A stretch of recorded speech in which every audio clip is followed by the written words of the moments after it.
What's up, YouTube friends and family? Welcome back to the vlog. It is episode 19. We're glad you're here. Now, I hope you have had a nice, warm, and sunny week because the temperatures here have not been so. This past week, the area has been in the negative 40 degree range. Negative 40 degrees. Can you believe that? There was 100 degrees of difference between here and where my parents live in Arkansas this week. Now, earlier this week at work, I saw an email that had been sent out, just kind of a friendly reminders about the lower temperatures, and it just had some things on there that were interesting about these low temperatures. Now, I should have printed that off and I should have brought it home and shared that with you. Unfortunately, I did not, but I did find a few things online and kind of wanted to take a few minutes to share with you guys about dealing with these kind of temperatures as well as how we heat our home. So here's just a few things that I found. So thermometers. Now, I always knew that regular thermometers had mercury in them. That's what rose and fell to tell you what temperature it was. Mercury, though, freezes at negative 38 degrees. So anything below that is actually an alcohol-based thermometer. Now, with these cold temperatures,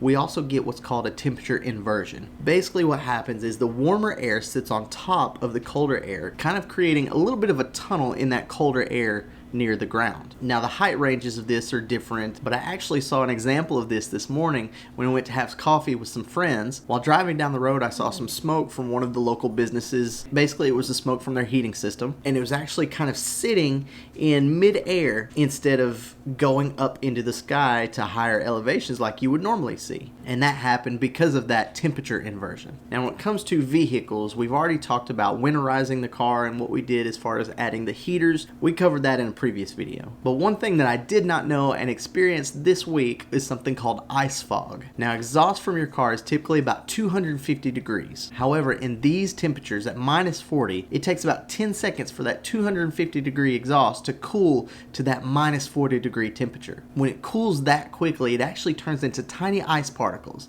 Those float up into the air and it creates this ice fog. Now, it's not quite as dense as maybe regular fog, but it's still definitely something you have to be careful with.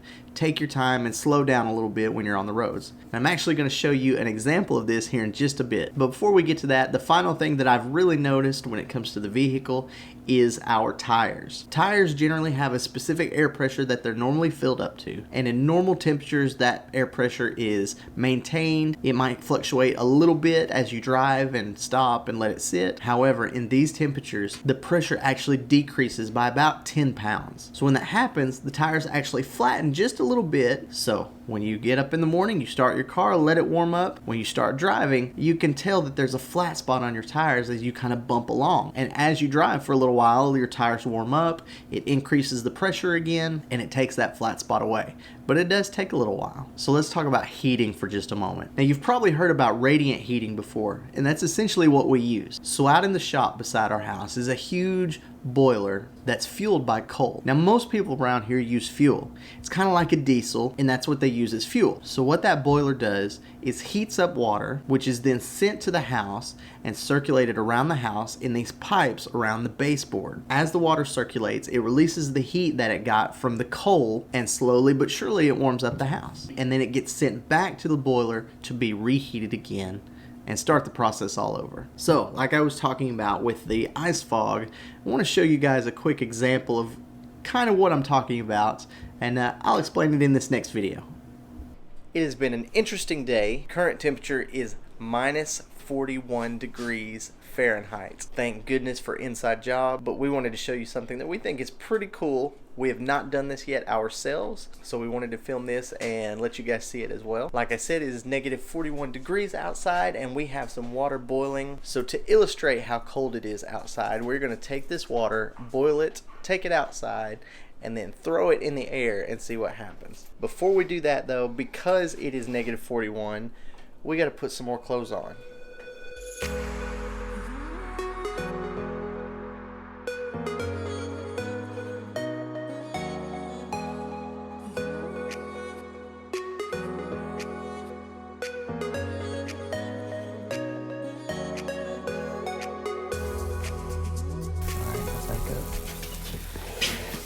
So the water is boiling.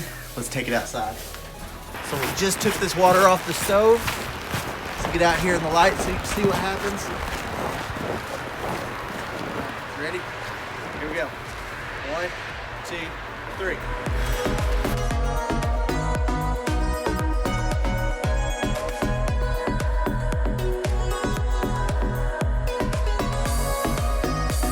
So I hope you thought that was as cool as I thought it was.